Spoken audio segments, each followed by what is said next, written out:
wait a minute. I just changed my mind. Fuck Steezy, bro.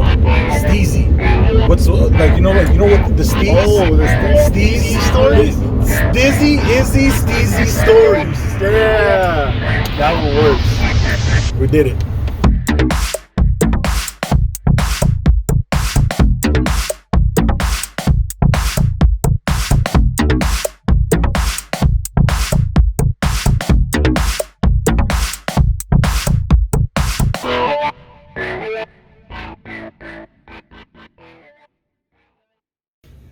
Alright, but today's episode is going to be coming from Vegas, so we decided to do a little escape from our quarantine now that everything's open.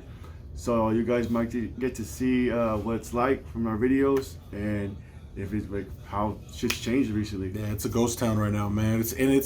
There's a plus and a minus to that. You know what I'm saying? The negative is like, yeah, there's not a lot of people. But the positive is like, there's not a lot of people. You know what I mean? It's amazing, man. You just get to walk around and everyone just literally get to be wild in Vegas, and they won't kick you out because you're the only people there. They need the customers, you know what I'm saying? So it's pretty fun.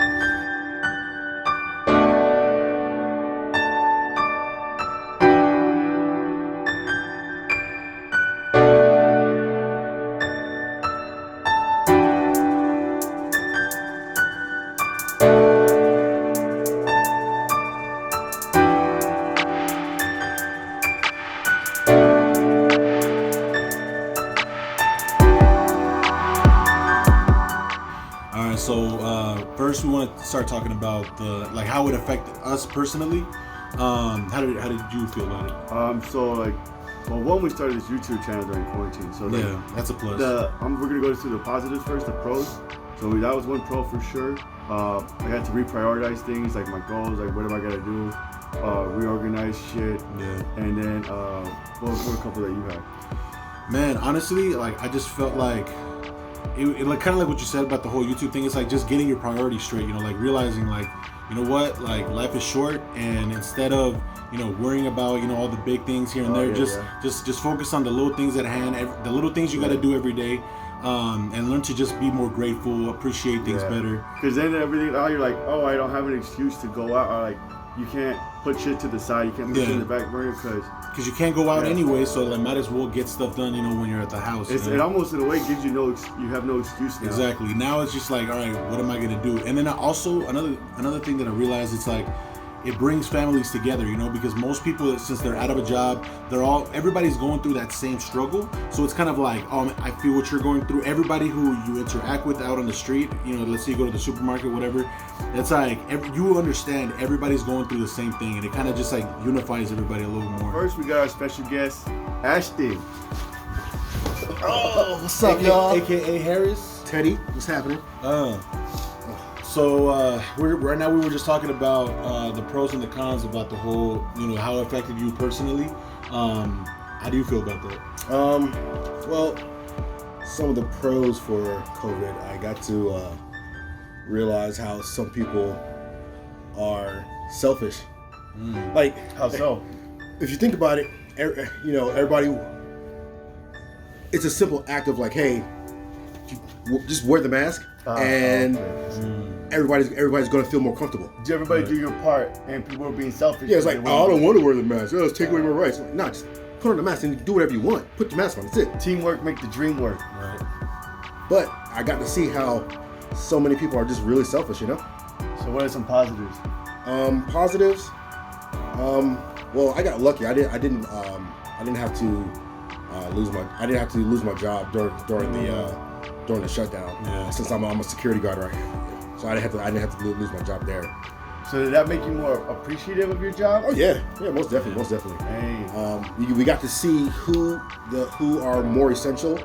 You know, people need grocery store workers. Everybody who really shits on the industry, where it's like the fast food. Yeah, the fast food industry. Right. People at the grocery store doing register, people want to get mad at them, whatever. It's like, nah, I guess if they weren't working, I guess you wouldn't be able to get groceries now, would you? Right, exactly. You know, they have to work, they have to interact with everybody, you know, those people have to get in contact with a lot of people. So I'm really appreciative of that. And so I mean, so like I said, that's a positive. Remind me of like investments and stuff like that, it's like kind of what you said, like look at all the companies that are essential. You're like, those are the companies I need to start investing in, because you're like, you know that whenever there's a pandemic or the economy fails or something, those businesses are still gonna be thriving. You know what I'm saying? Yeah, and look at the businesses that got hurt. Exactly. That we think are important but aren't, like gas, the airlines, all that shit. But those are the ones that hurt. Entertainment industry got hit hard. Yeah. Movie theaters are going out of business. Right. Disneyland, Disney World, Universal Studios, all those theme parks that make you pay so much to go there. They had to close down, and it's like they're losing so much money. Yeah. Exactly. Madness. Right. Madness. It's also a good thing where a lot of families got to work together and be together more. So I don't got a family myself, but Wow. We're right here, bro. I got great friends. We're right here. I got great friends who are my family, of course. But I mean, like wife and kids. You know what I mean? Fathers. Parents get to spend more time with their kids. Yeah. They get to see how their kids are when they're at school. But yeah, man, I think that's good. You know? Yeah. That's dope. Thank you, Ashton. All right. No problem. I'm out of here. We're gonna talk about some of the community effects. The biggest one was people not working, losing their jobs.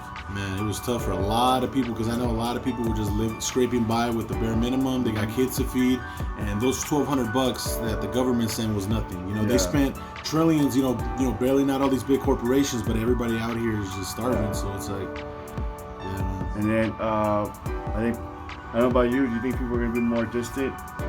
So as a whole, I feel like society is gonna be a little bit more cautious. There's gonna be a lot. I'm not saying like it's gonna be complete, mayhem out there, but people are just gonna be a little bit more fearful of, getting too close to people. They're gonna be a lot more cautious. And also, I think the sanitation, not just the sanitation department, the way. How do I say it? So hygiene in restaurants is going to be a lot more important. Anywhere. Any company that you go to is going to have to be spotless. In Vegas right now, there's like hand sanitizer things like at every corner. Yeah. And then they also like in every lobby they got a temperature check thing. So if you think you're sick, you could go and then you could go get your temperature checked in the hotel. Yeah. And I just for me, I just wonder how long it's going to last, because I feel like all things die out eventually, but I wonder how long the effects are going to be where everybody's still cautious and still afraid of this virus. Yeah, if we go back to normal, when will that happen? Exactly. Because, people are saying that, there could be a second wave, once everything opens up, are we going to go right back into quarantine? Like, we don't know what's going to happen. It's all up to the government. But yeah, we're putting a lot of trust into them. I don't know, man. So, I've noticed that the biggest economic factors that have been going on right now are the takeover of small businesses by big businesses. Because if people notice, the government, when they bailed out all these companies, all the airlines and all this stuff, they're printing out money, inflating the currency, and then now they're redistributing it to the big companies. So now the money that everyone else has is I'm not saying it's worthless, but it's worth a lot less than it was before, because they just printed out more money. Then on top of that, those big businesses are going to buy out all the small businesses that are going under. So basically what's going to happen is it's a takeover. It's almost like, I'm not saying they're going to create a monopoly, because it's going to be multiple companies owning them, but at the same time, it's like now they have more control over, what you buy. It's like Walmart buying all the mom and pop shops. Yeah, so it's pretty much the same thing, kind of like in the real estate field. Like, I was just about to buy a house, and then they canceled the contract because of the whole COVID thing. But also, people are losing their house. There's a lot of homes going to foreclosure, and it's kind of like the same concept that you brought up. Yeah. It's because who's going to own your house when it's from foreclosure? The bank's going to own your house. Right. And then right now, if you're looking at your community, there's a lot of the banks own a lot of the land and are gentrifying things, are putting in lofts, like all kinds of crazy shit. So what's gonna happen to everybody who loses their homes? How are they gonna get it back? And then can we get it back from that thing? Yeah. So it's gonna be tough for a lot of people, and I feel like this is gonna be a big lesson to learn. We're all gonna grow from this. We just have to understand that, like, if we stay conscious about what's going on, and then we stop feeding all these corporations. If we start saving up our own money, starting our own businesses, and this is a time for people to start growing. Yeah. People need to start investing in themselves instead of just investing in other people's companies. Just invest in yourself. Yeah, because now you see what happens when you don't invest in yourself, and then you really find out how much do you got.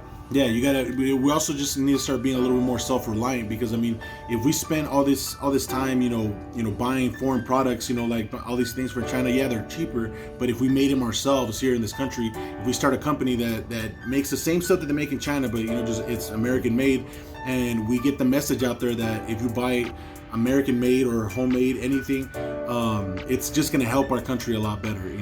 We gotta stop importing, and we gotta start exporting. We gotta start creating ourselves and just rebuild our economy. And I know we sound like hypocrites saying all that in Vegas,